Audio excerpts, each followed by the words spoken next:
love following those videos. Morning, everybody. I want to say a special good morning to our family in Mount Laurel, worshiping at that campus this This August. We are videotaping the message at 9 o'clock here in Voorhees, and it is the message at 10:30 in Mount Laurel. So I am literally in two places at one time. So we are glad to be worshiping together in Voorhees at both campuses. So we are in this series, Great Summer Reads, and this morning, obviously, we're doing the book of Ruth. I have a special affinity for this book, in part because my mom's name was Ruth. Her parents, Joe and Mary, when they found out my grandparents were Joseph and Mary.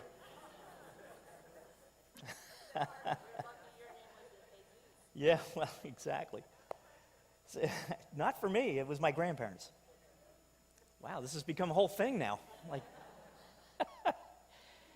So they were very faithful people, and so I know that as they realized they were going to be having this first child, and they were looking for names, they saw something in the character of Ruth that they wanted reflected in this child if it were a girl. Back then you didn't know in advance, and so when Mom came and they had a girl, they named her Ruth. Just a little dark family secret I'll share with you on my mom's name. Her name was Ruth Nancy Keating Bills. That's what I knew her as my whole life. When my mom died in 2007 and we were going through her belongings, we came across her birth certificate. And there on her birth certificate was her name, Ruth Agnes Keating. And Mom, somewhere in her early adult years, took a pencil, crossed out Agnes, and above it wrote Nancy. My siblings and I never miss an opportunity to tease my mom, and so we were having a fun time saying our whole life has been a lie. It's Agnes, not Nancy. We weren't sure what to put on the tombstone. Anyway, that's... What was I talking about? Oh, the affinity for this book.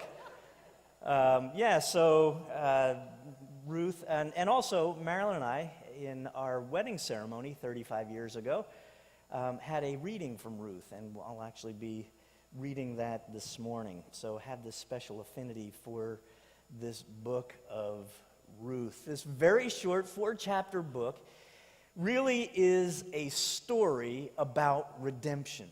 It is a story about redemption and how God redeems us.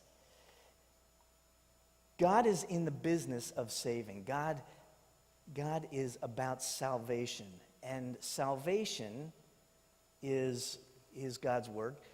The way that God saves is through redemption. And this idea of God's redemption, it's a deep principle, redemption, but it is also, like so much of God, it can be understood by a child because it's that simple, and yet it is that profound that even the greatest scholars throughout history have not been able to fully plumb the depths of all that God is and all that God does. His redemptive work is like that. We, as a family, travel every year to Maine for our vacation. In fact, we'll be leaving on Friday. So for 30 years or more, Marilyn and I have been going up. Our sons grew up going to Maine on vacation.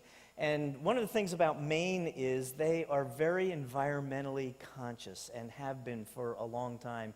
And so even before it was widely popular, Maine was about the business of recycling.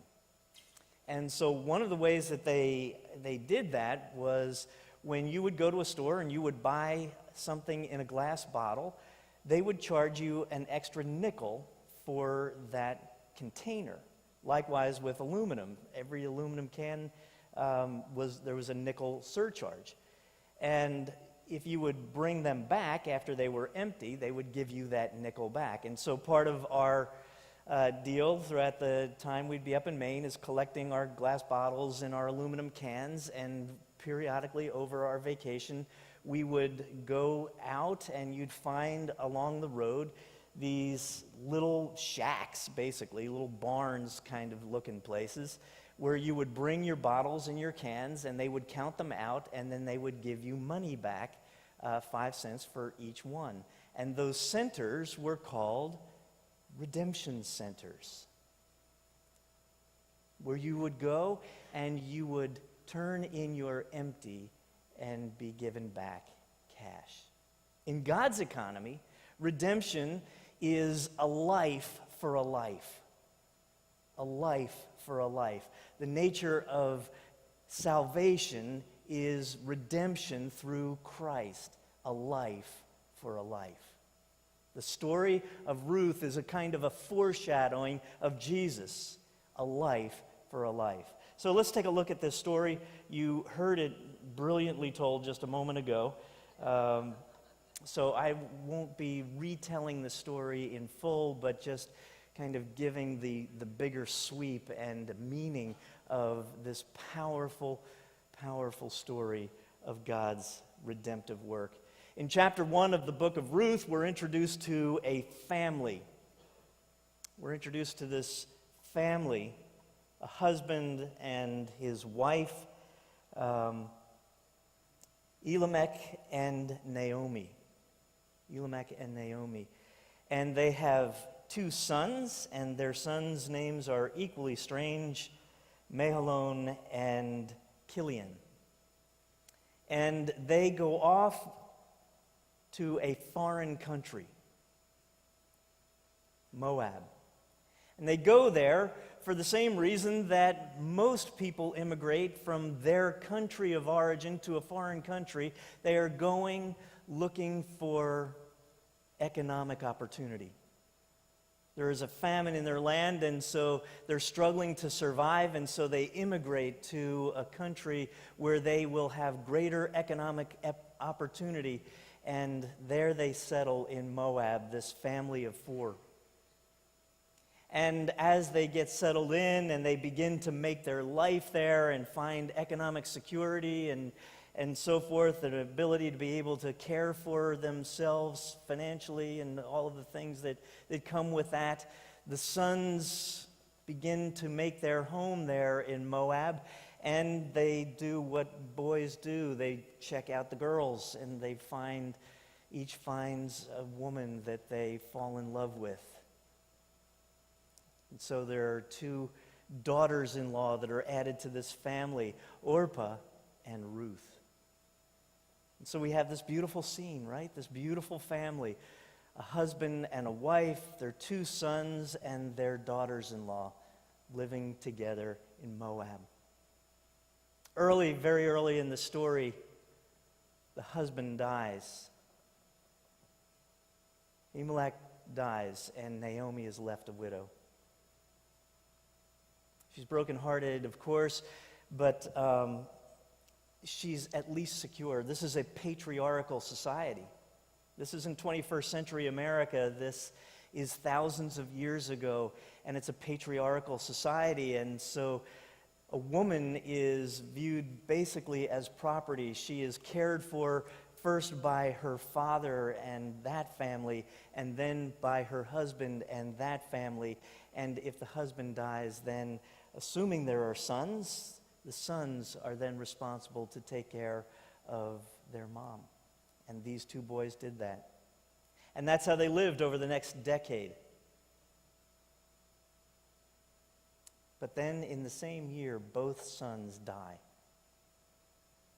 One commentator rightly pointed out that the story of Ruth, the story really of Naomi, this book could have just as easily been titled Naomi. Naomi becomes a female Job. All of her security, all of the things that she loved most dearly, taken from her. Her husband is gone. Her sons are gone. And it's just her and her 2 daughters-in-law. And there is no way for them to be able to survive. Women couldn't just go and get jobs.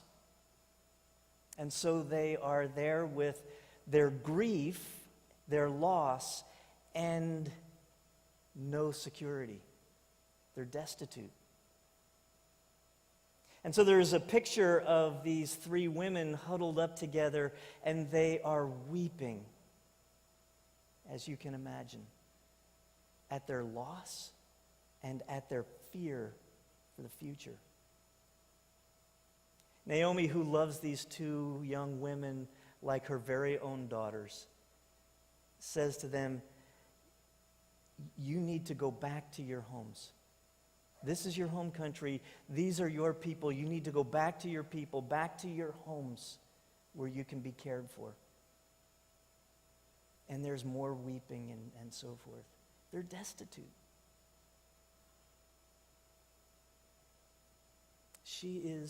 Naomi is alone.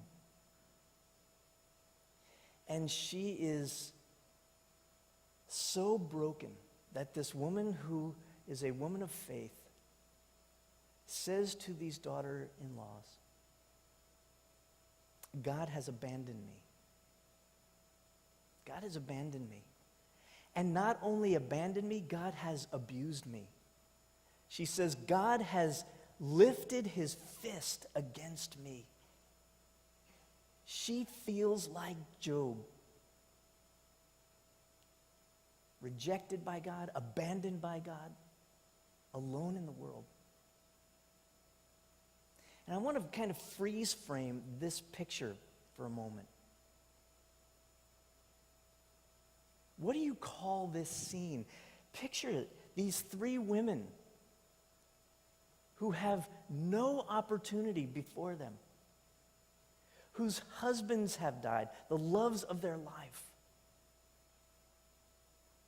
The 2 daughters-in-law were unable to bear children at that point, and so there's no offspring. And here they are, alone in the world, grieving deeply. What do you call that scene? You call it life. Call it life. That's what we all will experience. Maybe you have experienced this kind of thing. Maybe you're living it right now. But if you live long enough, you experience the bitter sides of life.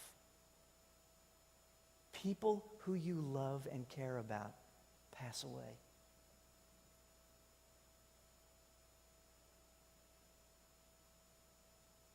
We've all felt it, perhaps. I know I have. People that I loved. I've mentioned my mom earlier. My mom died in 2007. My dad passed away. Both Marilyn's parents, we went through their decline and passing. We all experience that. And this sense of deep grieving, this sense of deep loss.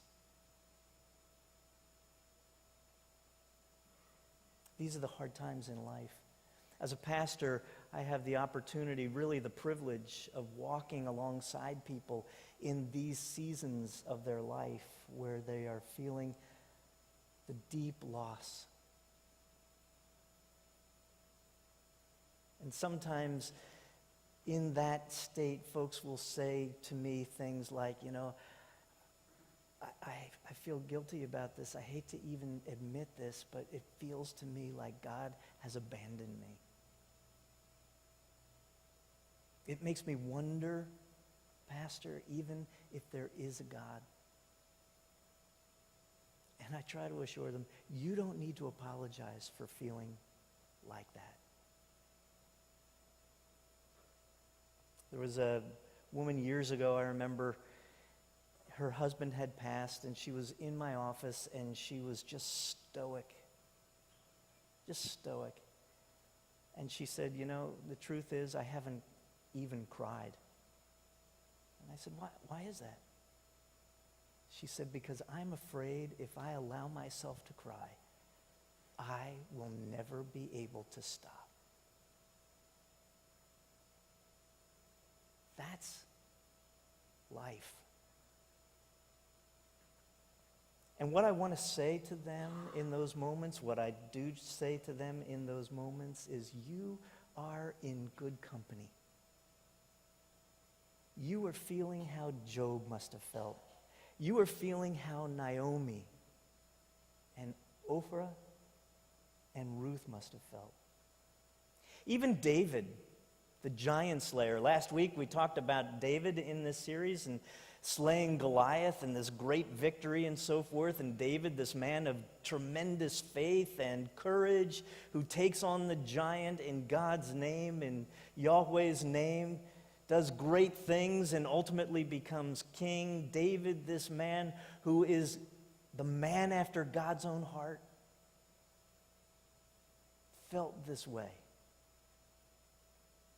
And he even wrote about it several times in a number of Psalms. But let me just read one selection from one Psalm where David was feeling like this. It's from Psalm 77, verses 7 through 8. The words will be on the screen. It says this: Has the Lord rejected me forever? Will he never again be kind to me? Is his unfailing love gone forever? Have his promises permanently failed? This is David, feeling abandoned by God. Perhaps feeling rejected by God.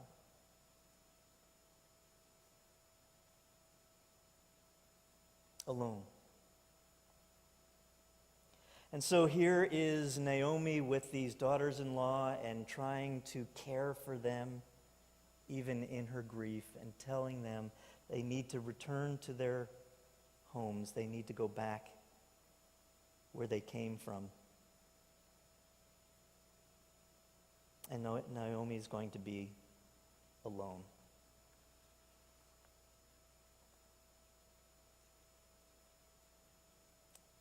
Even in that moment, that freeze-framed moment, where Naomi feels abandoned by God, right? And as we just look at that scene of these three women in that moment, it's easy to see why she would feel that way. But because we have the advantage of knowing the whole story, we can see the end of the story. We can pull away from that scene and see that even there, even in her most broken, vulnerable state, God is in the redeeming business. He has not abandoned Naomi.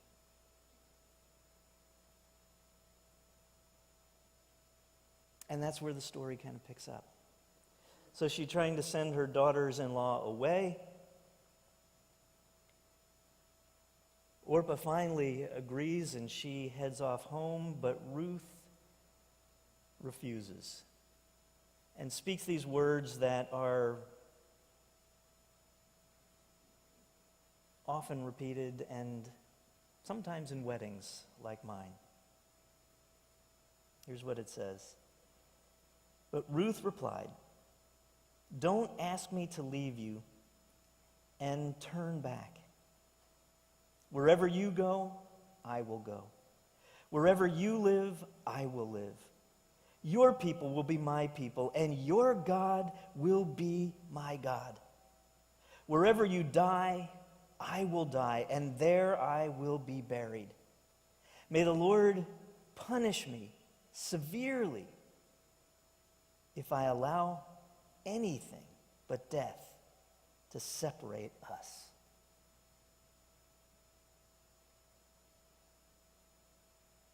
Imagine hearing those words when you feel like you are alone in the world. I mean, Naomi must have felt like the bottom dropped out and she is free falling, not knowing where she's going to land, not knowing when she's going to hit. And suddenly, this hand grabs her hand and stops the free fall. That's Ruth in this moment. I will not leave you. No matter where you go, no matter what you do, I am there for you. And not just for you, I will be there with you. Your people are going to be my people. Your place will be my place. And I am going to stay by your side for the rest of your life. It's a redemptive moment. Giving my life for your life. What a powerful, powerful thing. Again, just in some personal reflection on this, and one of the things I've loved about this series, I was sharing this with my son Josh the other day, that one of the things I've loved about this series is going back to these stories that are so familiar, many of them, but yet some of them I haven't read for years. And to go back and to unpack these stories and reflect on them and use them as kind of my personal devotional time. And as I've been reading the story of Ruth and thinking about my mom, she was a Ruth to so many people. One of the things that marked my mom was that when somebody was hurting, when somebody was struggling, Mom just had an intuitive sense, a gift, a God-given gift, to come alongside that person and to offer encouragement and to walk alongside that person and to let them know that they weren't alone, that they were cared for, that they mattered to her. It's God's redemptive kind of work. So, and that's kind of the story. That's how the story goes on, that now Ruth and Naomi go through life together. They return back to Naomi's home country, back to where she was from. But they have no means of support, and so there's a scene where there are people who are harvesting a field, right? So they don't have the heavy equipment that farmers have now, so it's just people out in the field picking the wheat, picking the barley, pulling these things up out of the ground and gathering them in baskets and going through the field. And then following behind them are the poor, those that don't have any means of support, following behind, picking up the scraps that are left behind. This is called gleaning. And so these gleaners are following behind, and Ruth joins the gleaners to gather up just enough food for herself and for Naomi to survive on.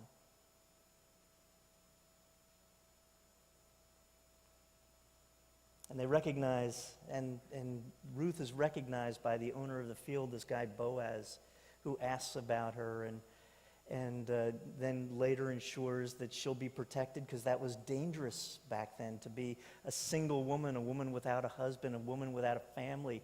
They were in a very vulnerable position, and so Boaz wanted to make sure that Ruth and Naomi were identified as protected people so that they would not face abuse.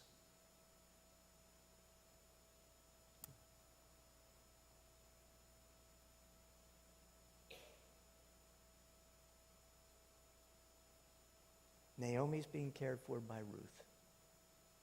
It reminds me of Ecclesiastes chapter 3. Ecclesiastes chapter 3, it talks about the fact that two are better than one. Because if there are two, if one falls down, there's one to help that person up. If you're cold at night, two can get warm together. And it ends, this description of two being better than one, it ends that little description by saying this: a 3-cord rope is not easily broken. Wait a minute, I thought we were talking about two. What's this third cord? And it's a reference, of course, to God intertwined. When God is intertwined in the life of the two, This is a cord that is not easily broken.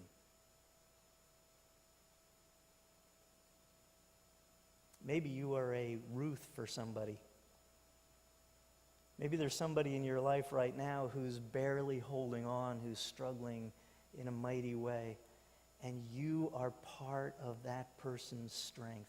That you're bringing your giftedness, you're bringing your compassion, you're bringing yourself into this situation. And holding this person strong. And bringing into that relationship God. Bringing Christ into that relationship. Praying with and praying for that person. Letting them know that God has not abandoned or rejected them. God is not abusing them. And even if they feel that way right now, that you're going to walk alongside them to remind them and give them that assurance that God is still in the redemptive business. You're giving your life for their life.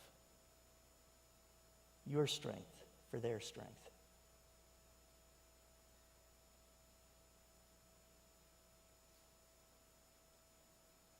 As the story unfolds, Ruth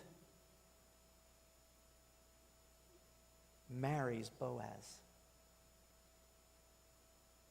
And Boaz becomes a redeemer for both Ruth and for Naomi. He takes them into his home and cares for them, gives them the economic support that they need to be able to live. And Ruth, who had been barren up to this point, conceives and gives birth to a son, Jesse, who becomes father to David, through whose line comes Jesus. God is in the redemptive business. In reading a review of a book, I haven't read the book yet, but in reading an overview of a book called The Gospel of Ruth, the author of this book, Carolyn James, it's a book I want to read because the section I read of it was just so good. But this is what she wrote of Ruth. God doesn't speak to Naomi through a prophet, a voice from heaven, a thunderbolt, or a vision. God communicates his love for her through her immigrant daughter-in-law, Ruth, whose every action, from her vow to her gleaning, to her proposal to Boaz, to the birth of the son she gives to Naomi, speaks love to Naomi's empty soul. It's a redemptive story. And God is still in the business of redemption. As the band comes back up to lead us in a song, just want to kind of close out with that idea. Jesus came to bring salvation, and he brings salvation through giving his life for your life. God loves us so much that he gave his son as redemption, his life for ours, that we might find salvation from the reality of sin. And not just your life and my life, but for all. Jesus came to save us all. His life for ours. That's the good news. That's the message of the gospel of Christ. Amen.